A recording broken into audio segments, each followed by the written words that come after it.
Hello friends, स्वागत है आप लोग का एनसीईआरटी जोन में। एडुटेरिया का करंट अफेयर्स तो हम ऑलरेडी डिस्कस कर चुके हैं। ये वाला पार्ट ऑलरेडी डिस्कस कर चुके हैं, ये वाला भी डिस्कस कर चुके हैं, ये वाला हम अभी डिस्कस कर रहे हैं। तो कैसे डिस्कस करें? जनवरी से जुलाई तक इसमें डिस्कस कर लिए थे, अगस्त सितंबर और प्लस अक्टूबर का इसमें डिस्कस किए। अभी नवंबर और प्लस दिसंबर का डिस्कस कर रहे हैं। ठीक है, इसमें हम क्या क्या करेंगे? तो ऑलरेडी सिलेबस तो हम थ्योरी तो डिस्कस कर ही रहे हैं। एमसीक्यू अभी हम डिस्कस करेंगे। 800 यहाँ से है, 900 यहाँ से, और यहाँ पे 750। क्लियर? तो टोटल है 20-50 क्वेश्चन ये डिस्कस करेंगे। मैं काफ़ी डिटेल में कराता हूँ और आपको एक ऑप्शन के साथ मैं स्टैटिक में लिंक कराने का कोशिश करता हूँ, आप देख लेना। उसके बाद आप इस कोर्स को ज्वाइन कर सकते हो। देखो, क्योंकि जो थ्योरी है वो सबके लिए है, लेकिन जो यहाँ पे एमसीक्यू है वो एमसीक्यू का कोर्स आपको ज्वाइन करना पड़ेगा। क्लियर? उस एमसीक्यू में 7000 हम लोग रखेंगे स्टैटिक को और 3000 के आसपास करेंट अफेयर्स को रखेंगे। इसमें क्या क्या आएगा? घटना चक्र आएगा। घटना चक्र की जो किताबें आती है उन सब से हम क्वेश्चन निकाल के डालेंगे। उसके अलावा और भी जो इम्पॉर्टेंट सोर्स है, जैसे लूसेंट का सिर्फ वो क्वेश्चन रखेंगे जो तो या तो पीसीएस में पूछा गया है या यूपीएससी के किसी एग्जाम में पूछा गया है। तो ये सब क्वेश्चन हम अपलोड करने का कोशिश करेंगे।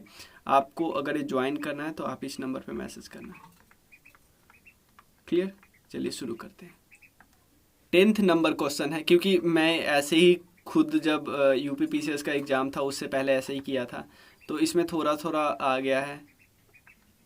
चलिए कोई नहीं, 2-3 सेट के बाद ये सब खत्म है। चलिए 10th तक हो गया था।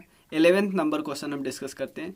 On which river world's largest floating solar power project, मतलब दुनिया का सबसे largest floating solar power project है, ये कंस्ट्रक्ट किया गया है किस रिवर पे? ये नर्मदा रिवर पे है। डैम का क्या नाम है? नर्मदा रिवर पे तो है, लेकिन उस डैम का क्या नाम है? डैम का नाम है Omkareshwar dam. Omkareshwar dam Narmada river पे है, वहीं पे आपको मिलेगा ये प्रोजेक्ट। क्लियर? ऑलमोस्ट कितना है? ऑलमोस्ट ये 3000 करोड़ लगा है प्रोजेक्ट का कॉस्ट। और ये प्रोजेक्ट बनाया किसने है? एनटीपीसी ने बनाया, ये ध्यान रखिएगा, नेशनल थर्मल पावर कॉरपोरेशन ने बनाया। बट ये जो प्रोजेक्ट है ना, बनाया गया है, लेकिन ये जो पावर को जनरेट करेगा 2022-23 से अभी जनरेट नहीं कर रहा है। तो जो नर्मदा रिवर की बात करते हैं, तो नर्मदा रिवर जो है वो लार्जेस्ट रिवर है पेनिनसुलर इंडिया का। नर्मदा रिवर है लार्जेस्ट रिवर है पेनिनसुलर इंडिया का, इसमें तो कोई दिक्कत नहीं है। Narmada river western flowing river है, नर्मदा और तापी है, हम सबको पता है। और नर्मदा रिवर किस किस माउंटेन के बीच फ्लो करती है आपको पता होना चाहिए। ऊपर है विंध्याचल, नीचे है सतपुरा, और सतपुरा और अजंता के बीच फ्लो करती है ताप्ती। ये इंपॉर्टेंट है। तो हम सबको पता चल गया नर्मदा रिवर के बारे में। उसके अलावा ताप्ती रिवर के बारे में पता चल गया। Narmada river, Tapti river. Krishna river की ट्रिब्यूटरी काफ़ी बार पूछ लेती है। कृष्णा रिवर की ट्रिब्यूटरी कौन कौन सी है? जैसे पेनगंगा, वेनगंगा, मालप्रभा, तुंगभद्रा, ये सब ट्रिब्यूटरी है किनके? कृष्णा रिवर के। ट्रिब्यूटरी इंपॉर्टेंट है कृष्णा रिवर की। चलिए नेक्स्ट है, किस स्टेट ने, और नर्मदा रिवर की भी ट्रिब्यूटरी हमें थोड़ा बहुत पता होना चाहिए। नर्मदा रिवर की ट्रिब्यूटरी है, जैसे महादेव करके है एक ट्रिब्यूटरी, इंपॉर्टेंट ट्रिब्यूटरी है। अमरकंटक के पास से ही ओरिजिनेट होती है नर्मदा रिवर। क्लियर? और नेक्स्ट क्वेश्चन हम डिस्कस करते हैं। एक राज्य सरकार ने अभी लॉन्च पैड योजना शुरू किया है। भाई क्या है लॉन्च पैड योजना? इस लॉन्च पैड योजना, इसमें सिंपल क्या कराया जाएगा कि बॉयज और गर्ल को इनरोल किया जाएगा जो 18 साल से ऊपर है, और उनको सेल्फ रिलायंट बनाया जाएगा। ऐसा नहीं कि उनको जॉब सीकर नहीं, कि जॉब हम मांगेंगे नहीं। देखो वो क्या किया जाएगा, सेल्फ रिलायंस किया जाएगा। उसको जॉब सीकर भी होगा, लेकिन उसमें कुछ ना कुछ स्किल आ गया है, कुछ ना कुछ ट्रेनिंग के थ्रू, कुछ ना कुछ एजुकेशन के थ्रू, तो सेल्फ रिलायंट बनाना है कि डिपेंडेंट नहीं होना है किसी पे। ठीक है? Which state और यूटी हैज लॉन्च सतर्क नागरिक? सतर्क नागरिक मोबाइल ऐप। सतर्क से ही क्या पता चलता है कि यहाँ के नागरिक जो है ना वो सतर्क है, यहाँ के नागरिक सतर्क है। और इसको बनाए लॉन्च किसने किया? मनोज सिन्हा जी ने लॉन्च किया है ये एप्लीकेशन सतर्क नागरिक। और ये जो है एक्चुअली है क्या, करप्शन के खिलाफ एक कैंपेन है, एक मोबाइल ऐप है जो करप्शन के खिलाफ लड़ने का कोशिश करेगा, ठीक है ना। जम्मू एंड कश्मीर में इनिशिएट किया गया, मतलब और लाया गया है। हेल्ले एक पासपोर्ट इंडेक्स लाती है, उसमें इंडिया की रैंकिंग अभी है 83 इंडिया की रैंकिंग डिक्रीज हुई है। इंडिया अच्छा काम किया है हेल्ले पासपोर्ट इंडेक्स में, ठीक है ना। और ये कैसे निकालती है? डेटा लेती है इंटरनेशनल एयर ट्रांसपोर्ट एसोसिएशन से और फिर रिपोर्ट निकालती है। और ये कितना अभी रैंकिंग है इसका? 83 है, बस इतना याद रखिएगा, ठीक है। According to report release by United Nation, United Nation एक रिपोर्ट निकालती है। यूनाइटेड नेशन का एक ऑर्गेनाइजेशन है, पॉपुलेशन वाला, पॉपुलेशन ऑफिस है। क्या नाम है उसका? देखो, United nation department of economic and social affairs, ध्यान देना, UNDESA, इसका जो पॉपुलेशन वाला डिपार्टमेंट है वो रिपोर्ट निकालता है। और उसमें बताता है कि माइग्रेंट, भारत के माइग्रेंट कहाँ कहाँ रहते हैं। तो सबसे ज़्यादा वो रहते हैं कहाँ पे? UAE में, ठीक है। UAE के बाद रहते हैं US में, फिर रहते हैं सऊदी अरेबिया में, 1 2, फिर ये 3rd नंबर पे आते हैं। और सबसे ज़्यादा रेमिटेंस भी भारत को ही आता है, सबसे ज़्यादा रेमिटेंस भारत को आता है, याद रखिएगा। नेक्स्ट, सक्षम साइक्लोथोन, ये जो ऑर्गेनाइज किया जाता है किस मिनिस्ट्री के द्वारा? नाम से पता चलता, सक्षम या संरक्षण बोल सकते हैं। ये एक्चुअली क्या किया जाता है कि इसमें लोगों को एक टाइप का कैंपेन है, कैंपेन। ये कैंपेन किस चीज़ का है? फ्यूल को कंजर्व करने का कैंपेन है। तो ये कैंपेन इस कैंपेन को कौन इनिशिएट किया था? पेट्रोलियम कंजर्वेशन रिसर्च इंस्टीट्यूट ने। PCRA का नाम आपने सुना होगा। भाई ये PCRA है क्या? पेट्रोलियम कंजर्वेशन रिसर्च यूनिट, यानी पेट्रोलियम पे कंजर्व करना चाहती है कि भाई खर्चा कम करो। और ये जो पेट्रोलियम को कम यूज करे उसके लिए बहुत अलग अलग प्लान करती है, कैंपेनिंग करती है। तो ये पेट्रोलियम मिनिस्ट्री के अंदर आता है। और ये है क्या? ये एक सोसाइटी है, ध्यान देना, ये एक सोसाइटी है और नॉन प्रॉफिट ऑर्गेनाइजेशन है। सोसाइटी है और नॉन प्रॉफिट ऑर्गेनाइजेशन है। किस मिनिस्ट्री के अंदर आती है? Ministry of petroleum and natural gas, ministry of petroleum and natural gas, ठीक है। इसका हेड ऑफिस कहाँ है? न्यू दिल्ली, ठीक है। चलिए, हाल में ही रेलवे बोर्ड के नए अध्यक्ष और CEO के रूप में, मतलब रेलवे बोर्ड के नए अध्यक्ष और CEO के रूप में किनको चुना गया है? अभी है Sunit Sharma ji, CEO, railway board के CEO है सुनीत शर्मा जी। ये मिनिस्ट्री ऑफ रेलवे के अंदर आती है। 1 जनवरी 2021 को गठन किया गया था। तो अभी आपको पता है रेलवे मिनिस्टर कौन है? यूनियन मिनिस्टर श्री अश्वनी वैष्णव जी है रेलवे मिनिस्टर, याद रखिएगा। उसके बाद देश में खिलौना के निर्माण के विकास को बढ़ावा देने के लिए, खिलौना के विकास को बढ़ावा देने के लिए किस मंत्रालय द्वारा टॉयथॉन की शुरुआत की गई है? टॉय ज़्यादा से ज़्यादा हमारा अपना टॉय हो, यानी ऐसे टॉय, ध्यान देना किस चीज़ पे फोकस करें? Vocal for local toys, vocal for local toys की बात करें, ठीक है ना। इसका थीम था, बहुत सारी मिनिस्ट्री है, ministry of women and child development, ठीक है। उसके अलावा मिनिस्ट्री ऑफ एजुकेशन है, ठीक है ना। टेक्सटाइल मिनिस्टर है, minister of information and broadcasting है। और भी बहुत सारे इंस्टीट्यूशन है जो ऑल इंडिया, जो एक टेक्निकल एजुकेशन वाला नहीं है, AICTE, ये भी ऑर्गेनाइजेशन है इसमें। तो सभी के सभी, ठीक है। नेक्स्ट क्वेश्चन है, भारत में के पहले एथेनॉल संयंत्र की स्थापना। भाई एथेनॉल, सबसे पहले इथेनॉल को इसका फॉर्मूला क्या होता है? C2 HC2H5OH। क्लियर, ये होता है इसका फॉर्मूला। इस इथेनॉल को आप बहुत चीज़ों में यूज़ कर सकते हैं। वाइन बनाने वाले इसको यूज करते हैं। ये फ्लेमेबल कलरलेस लिक्विड होता है। वाइन का जो इसमें जो पंजेंट टेस्ट आएगा, लेकिन वाइन वाला जो सुगंध होता है ना, वाइन वाला होगा, ये बात याद रखिएगा, ठीक है। और इसको वाइन वगैरह बनाने में यूज होता है।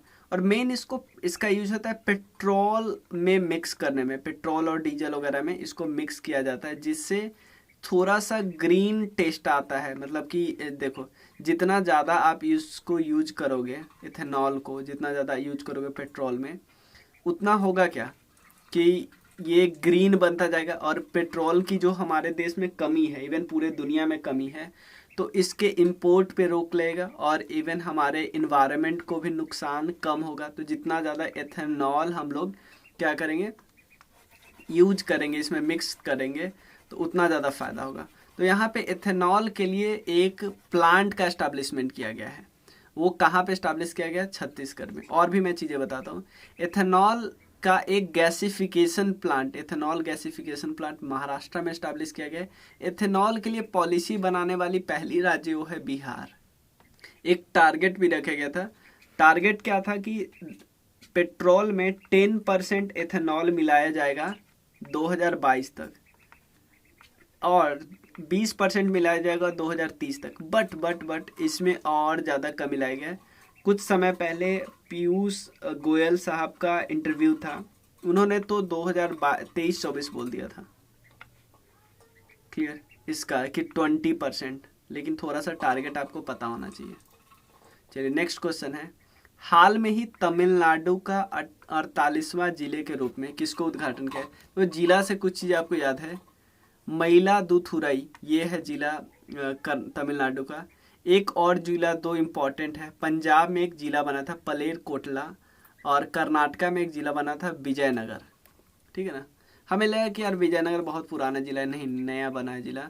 और अभी का कुछ समय पहले का बात है, 13 नया जिला आंध्र प्रदेश में बनाया जाएगा। अब टोटल आंध्र प्रदेश में 26 जिला हो गया। तो ये इस पे 13 जब जिला बनाया तो इतना ज़्यादा नहीं आएगा। कारावासों के ऐतिहासिक महत्व को देखते हुए, देखो यहाँ पे हम स्टैटिक को लिंक करेंगे। देखो, जेल टूरिज्म बनाने की बात चली है। जेल टूरिज्म से क्या फ़ायदा होगा? अब जेल टूरिज्म हम क्यों दिखा रहे हैं, मैं आपको बता रहा हूँ। कौन सा ऐसा देश है, कौन सा ऐसा राज्य है जो जेल टूरिज्म को प्रोत्साहित कर रहा है? एक्चुअली जेल में जो भी चीज़ें होती है कैदी से रिलेटेड, क्योंकि बहुत सारे इवन महापुरुष भी जेल में रहे हुए हैं, जैसे महात्मा गांधी, चापेकर ब्रदर्स, और बहुत सारे भयंकर टेररिस्ट भी जेल में रहे हुए हैं, जैसे कि अजमल कसाब को रखा गया था। तो किस जेल की बात कर रहे थे? देखो, एक जेल है पुणे का यदावरा जेल, यदावरा जेल। इस जेल को एज ए जेल टूरिज्म की तरह लोग यहाँ पे आएंगे, बच्चे यहाँ पे आएंगे, देखेंगे जेल के सामान को देखेंगे। जैसे यहाँ पे जो महात्मा गांधी साहब जी और BR अम्बेडकर साहब जी के बीच मीटिंग हुई थी, आपको पता है, पूना पैक्ट इन 1932। उसके बाद चापेकर ब्रदर साहब को यहीं पे हैंग किया गया था। चापेकर ब्रदर साहब का आपको नाम पता है? चापेकर ब्रदर, आपको पता है, दो भाई थे, दामोदर चापेकर करके। और यहाँ पे एक्चुअली इन दोनों ने क्या किया था, रैंड को मार दिया था। रैंड कौन था? रैंड था प्लेग कमिश्नर। देखो, जब 1896 के आसपास की बात है, भारत में प्लेग फैला हुआ था। प्लेग फैलने के कारण क्या हुआ कि जो रैंड था, ब्यूबोनिक प्लेग फैला था 1896 में। तो गवर्नमेंट ने एक स्पेशल प्लेग कमेटी को लाई थी, जिसका नाम था वाल्टर चार्ल्स रैंड, और ये इंडियन सिविल सर्विसेज था उसमें के।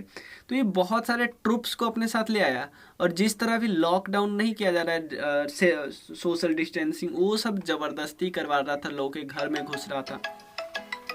इसके बारे में पता चला कि बहुत एट्रोसिटीज की थी, लोगों के फैमिली के घर में घुस जाता था, ऐसे ऐसे चीज बहुत सारा पता चला था कि इवन रिलीजियस सिंबल को वेंटिलाइज कर रहा था। जैसे मान लो मंदिर में घुस के ऐसे जब घुस के रिलीजियस सिंबल को वेंटिलाइज कर रहा था, समझ रहे हो ना। तो इसके बाद उसी समय तिलक साहब का की राइटिंग लगती है चापेकर ब्रदर्स के हाथ में। उस राइटिंग में क्या लिखा था कि अगर तुम्हारे देश में या तुम्हारे अपने फैमिली मेंबर या अपने फैमिली अपने सोसाइटी में कोई कुछ करता है बाहर का आदमी, तो इवन आप मार भी दोगे अपने देश के प्रद ले लिए, तो आपका कोई गलत नहीं उसमें होगा। तो चापेकर ब्रदर्स इससे प्रभावित होकर रैंड को मार देते हैं और इसके बाद ही 1898 के आसपास सेडिशन का चार्ज लगता है BR तिलक साहब पे। तो चापेकर ब्रदर्स वाला स्टोरी भी यहीं पे है, ठीक है। तो दो भाई थे चापेकर ब्रदर्स, एक दामोदर हरि चापेकर, बाल कृष्ण हरि चापेकर, इवन और भी भाई थे लेकिन दो भाई इसमें संलिग्न पाया गया था, ठीक है। चलिए नेक्स्ट क्वेश्चन करते हैं। हाँ, यहाँ पे एक काफ़ी अच्छा क्वेश्चन है। किस रेलवे जोन ने, तो जेल पर्यटन वाला समझे ना, महाराष्ट्र के पुणे में है यदावरा जेल। किस रेलवे जोन ने 3.5 किलोमीटर लंबाई की सबसे लंबी मालगाड़ी बासुकी को लॉन्च किया? तो सिंपल ये भी आपको पूछा जा सकता है। लॉन्गेस्ट जो फ्राइट ट्रेन है उसका नाम क्या है? बासुकी है। तो उसको लॉन्च किया है कौन सी रेलवे ने? रेल का नाम है साउथ ईस्ट सेंट्रल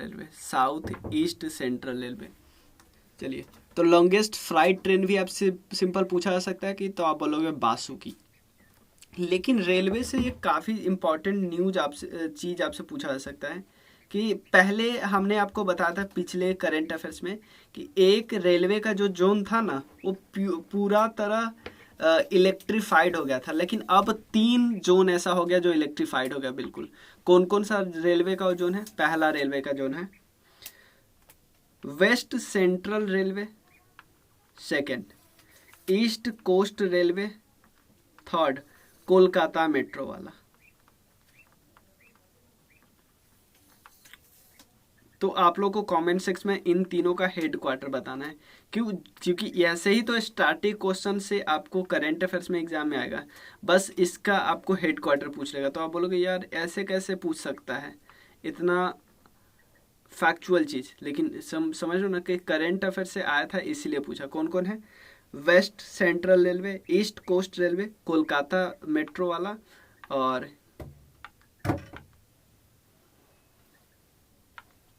एक तो ये वाला हो गया South East Central Railway. Next, देश का सबसे बड़ा मल्टी मॉडल लॉजिस्टिक्स पार्क यानी the country's largest multi modal logistics park is being built in which city? कहाँ पे बनाया गया है? सूरत, भोपाल, अहमदाबाद, चेन्नई। सूरत, भोपाल, अहमदाबाद और चेन्नई, कहाँ पे बनाया गया है? ये है अहमदाबाद में। कैसे हुआ? तो सबसे पहले आपको पता होना चाहिए कि टोटल जो पोर्ट कितने हैं। टोटल पोर्ट है, देखो देश में जो 13 मेजर पोर्ट है उसमें से एक पोर्ट जो 13वां मेजर पोर्ट बना वो महाराष्ट्र में बना, वदावन में। महाराष्ट्र में बना वदावन में, ये हमें पता होना चाहिए। तो जो 13 जो मेजर पोर्ट है उसमें से महाराष्ट्र में कितने पोर्ट है? महाराष्ट्र में पोर्ट है 3। कौन कौन है महाराष्ट्र में पोर्ट? एक तो जवाहरलाल नेहरू पोर्ट ट्रस्ट है जिसका एक तो हो गया जो साउथ मुंबई में पड़ता है, उसके अलावा वदावन हमने बता दिया, एक मुंबई पोर्ट भी है। लेकिन आपसे पूछ रहा है कि मल्टी मॉडल लॉजिस्टिक्स पार्क कहाँ पे बना है? ये बना है अहमदाबाद में। तो आपको ये भी पता होना चाहिए गुजरात में कौन से पोर्ट इंपॉर्टेंट है। जो सिंपल एक ही पोर्ट है गुजरात में, मेजर पोर्ट गुजरात का कौन सा है? गुजरात का मेजर पोर्ट का नाम है Deendayal port trust. Deendayal port trust चला रहा है कांडला में है, कांडला में इंपॉर्टेंट है। क्लियर? चलिए, Presently, which neighboring country of India declared a state of emergency for 1 year after arresting its prime minister and president? ये म्यांमार में हुआ।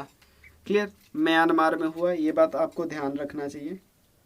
और म्यांमार में जो सरकार था, सरकार पहले जब जब नॉर्मल जो डेमोक्रेटिक सरकार चला रही थी, उस समय जो प्रेसिडेंट थे उसका क्या नाम था? Win Myint.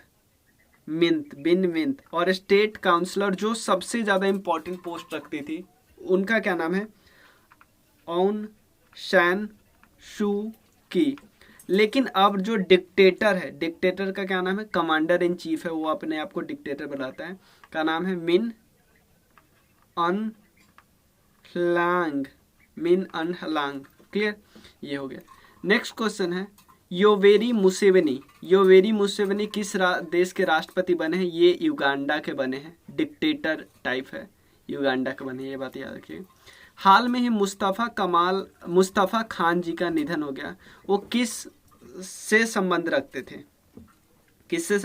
थे? इनका मृत्यु हुआ 17 जनवरी 2021 को, याद रखिएगा। एक तो हिंदुस्तानी क्लासिकल म्यूजिक से बिलोंग करते थे, और किस घराना से बिलोंग करते थे? प्लीज ये याद रखिए, घराना इंपॉर्टेंट है क्योंकि यहाँ पे आपसे घराना पूछेगा। मुस्तफ़ा कमाल खान जी का घराना, ये आर्ट एंड कल्चर से डायरेक्ट लिंक है। क्लियर, आपसे क्या घराना के क्या नाम है? रामपुर शहासवान घराना, रामपुर शहासवान घराना। क्लियर, रामपुर शहासवान घराना। और क्या क्या इनको मिल चुका है? क्या इनको पद्म विभूषण मिला है? हाँ, पद्म विभूषण इनको मिला है 2018 में, तो इसका मतलब पद्म श्री, पद्म विभूषण भी मिल ही गया होगा। हाँ, मिल गया। संगीत नाटक एकेडमी भी इनको मिला है, ये बात याद रखिएगा। ठीक है, एक एक्सरसाइज हुआ है जिसका नाम है X desert night 21 war exercise. ये इंडियन एयरफोर्स और किस दो कंट्रियों के बीच हुआ? Was organise between air force of which two country? दो कंट्री। ये सिर्फ आप एक्सरसाइज याद रखिएगा, X desert exercise desert night. आपको डेजर्ट देख के सीधा आपको अगर नहीं पता होगा तो आपको लगेगा ओ डेजर्ट तो कुछ इस तरह के देश की, यूएई होगा तो हम लगा देंगे आंसर में, सऊदी अरेबिया आंसर में होगा तो लगा देंगे, लेकिन ऐसा कुछ नहीं है, एक्चुअली फ्रांस के साथ है। ठीक है, doctor APJ Abdul Kalam scientific award, ये किनको मिला था? अमित केसरवानी जी को मिला था। ठीक है ना, अमित केसरवानी जी। ये अवार्ड क्या गवर्नमेंट ऑफ इंडिया ने शुरू किया है? नहीं, गवर्नमेंट ऑफ तमिलनाडु ने ये अवार्ड शुरू किया था। ठीक है ना, मतलब ये रिकॉग्नाइज करते हैं जो लोग कुछ ऐसा साइंटिफिक डेवलपमेंट कंट्रीब्यूट करते हैं ह्यूमैनिटीज के लिए और स्टूडेंट वेलफेयर के लिए। ऐसा नहीं कुछ बना लिया तो वही आपको फिर नोबेल प्राइज मिलेगा।